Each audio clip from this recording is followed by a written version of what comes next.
جی السلام علیکم، آپ کو میری آواز آ رہی ہے؟ جی ہم سن رہے ہیں، وعلیکم السلام۔ جی کامدید صاحب، بہت خوشی ہو رہی ہے آپ سے بات کر کے، آپ لائیو دیکھ کے۔ اور سب سے پہلے تو میری دعا ہے کہ اللہ آپ کا سایہ اسی طرح ہمیشہ ہمارے سروں پہ قائم رکھے۔ سوال میرا بڑا کوئک ہے۔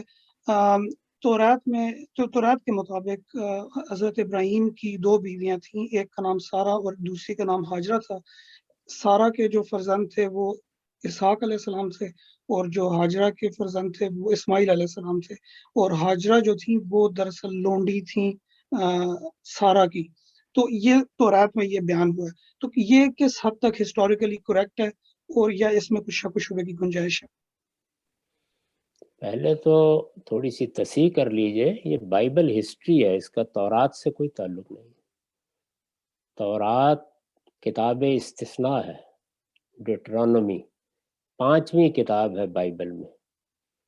اس سے پہلے جو کتابیں ہیں ان میں ہسٹری بیان ہوئی ہے، درمیان میں نزول کی ترتیب سے تورات زیر بحث آئی ہے، تو اس لیے یہ بائبل ہسٹری ہے، اس کو تورات کے طور پر نہ دیکھنا چاہیے نہ پڑھنا چاہیے۔ تورات آپ کو پڑھنی ہو تو بائبل کے مجموعے میں 5ویں کتاب نکالیں، وہ ڈیٹرانومی کے نام سے ہے، کتاب استثناء۔ عربی زبان میں اس کے ترجمے کو تثنیہ کہا جاتا ہے، تو وہ تورات ہے۔ تو یہ بائبل ہسٹری ہے۔ تو یہود کے ہاں یہی روایت ہے۔ جہاں تک ہماری روایات کا تعلق ہے، اس کی روح سے یہ سب چیزیں جو ہے، یہ حضرت اسماعیل کے معاملے میں جو ایک حسد کی صورتحال رہی اس میں ہے، اور اسی طرح انہوں نے اسحاق کو ذبیح قرار دیا ہے۔ آپ اس سارے معاملے کو اگر سمجھنا چاہیں تو اس پر بہت ہی اعلیٰ درجے کی تحقیق ہے امام فراہی کی، وہ اردو میں بھی مل جائے گی، انگریزی میں بھی آپ کو مل جائے گی۔ ویسے اصل کتاب تو عربی زبان میں تھی، اور اس کے بعد ہمارے ہاں المورد میں اللہ تعالیٰ ان کو غریق رحمت کرے، ایک بڑے اسکالر کام کرتے رہے ہیں، مولانا عبدالستار غوری، انہوں نے اس موضوع پر کام کیا ہے۔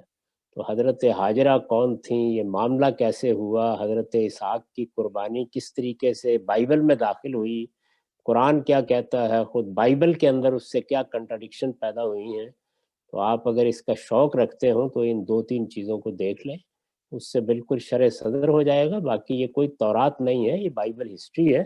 جیسے ہمارے ہاں تاریخ کی کتابیں ہیں تو بائبل ان کے ہاں تاریخ کی کتاب ہے۔ بہت شکریہ، بہت شکریہ۔